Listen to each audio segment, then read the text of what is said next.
Some people are obsessed by French wines. Others love playing golf or devouring literature. One of my greatest pleasures in life is, I have to admit, a bit special. I cannot tell you how much I enjoy watching cities from the sky, from an airplane window. Some cities are calmly industrious, like Düsseldorf or Louisville. Others project an energy that they can hardly contain, like New York or Hong Kong.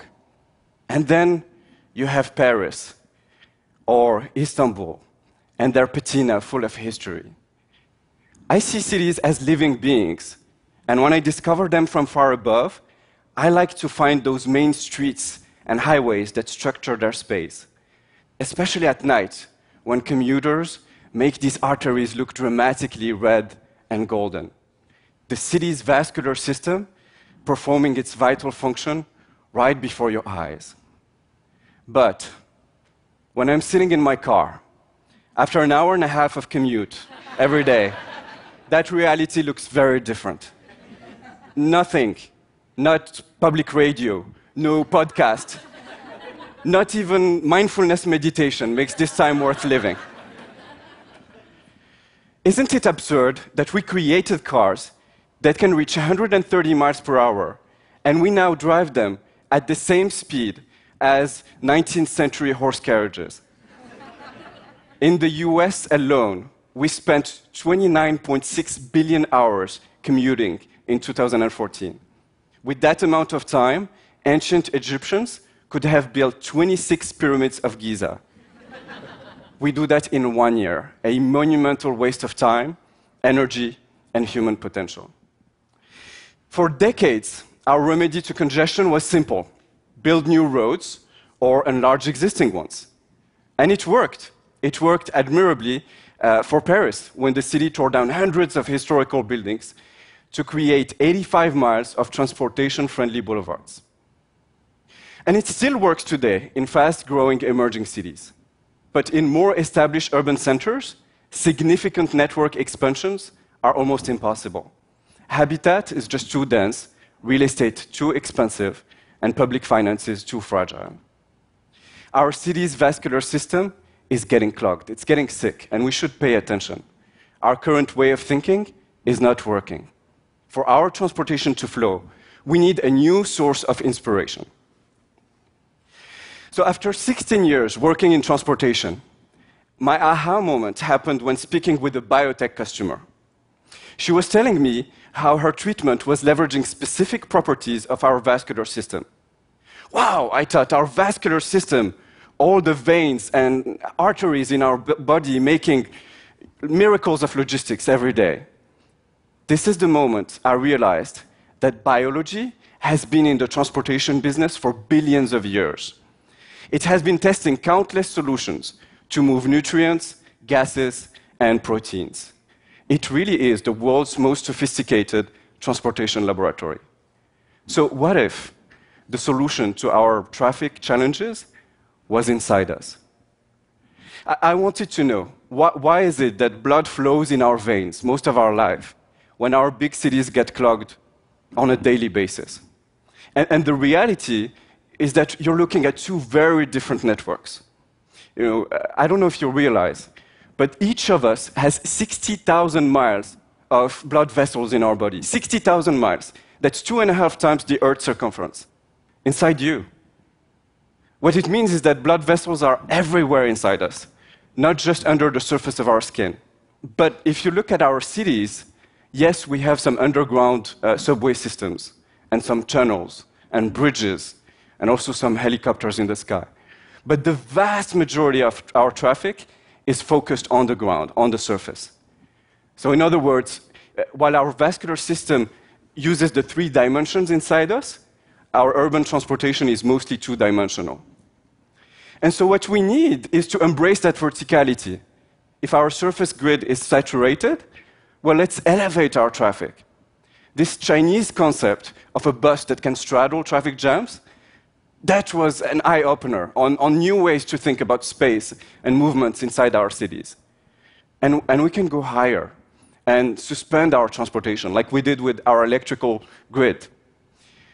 Tel Aviv and Abu Dhabi are talking about testing these futuristic networks of suspended magnetic pods. And we can keep climbing and fly. The fact that a company like Airbus is now seriously working on flying urban taxis is telling us something.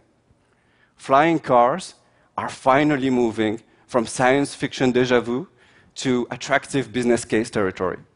And that's an exciting moment. So, building this 3D transportation network is one of the ways that we can mitigate traffic jams and solve traffic jams. But it's not the only one. We have to question other fundamental choices that we made, like the vehicles we use. Just imagine a very familiar scene. You've been driving for 42 minutes. The two kids behind you are getting restless, and you're late. Do you see that slow car in front of you? Always comes when you're late, right?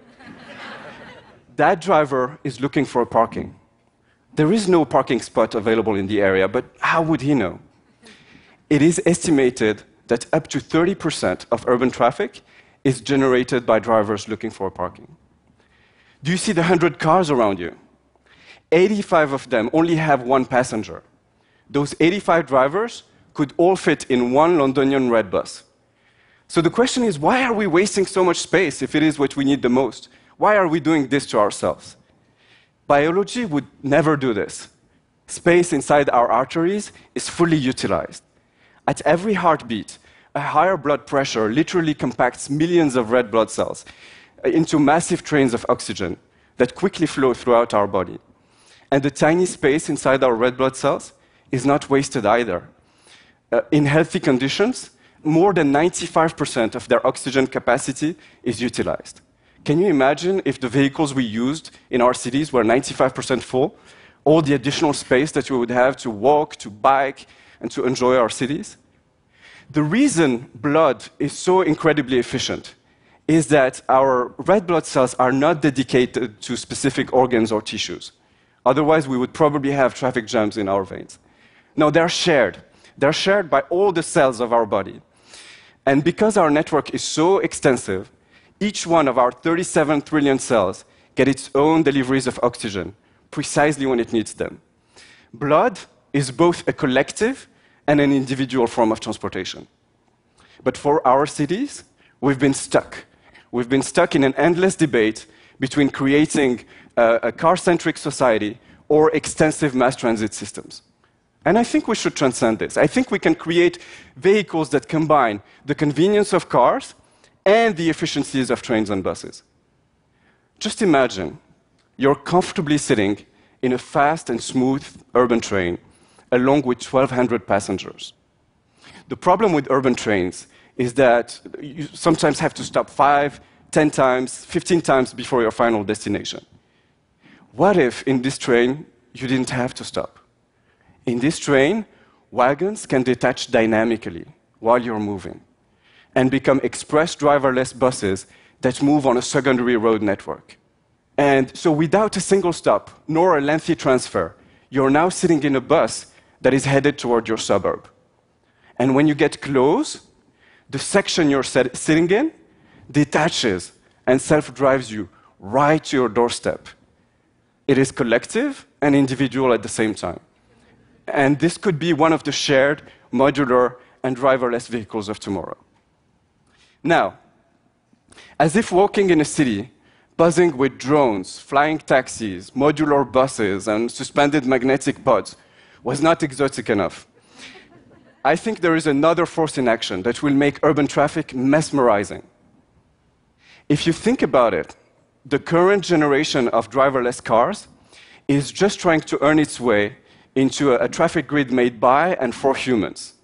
They're trying to learn traffic rules, which is relatively simple, and coping with human unpredictability, which is more challenging.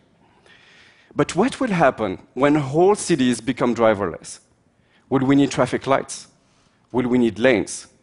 How about speed limits? Red blood cells are not flowing in lanes. They never stop at red lights. In the first driverless cities, you will have no red lights and no lanes. And when all the cars are driverless and connected, everything is predictable and reaction time minimum. They can drive much faster and can take any rational initiative that can speed them up or the cars around them. So instead of rigid traffic rules, flow will be regulated by a mesh of dynamic and constantly self-improving algorithms.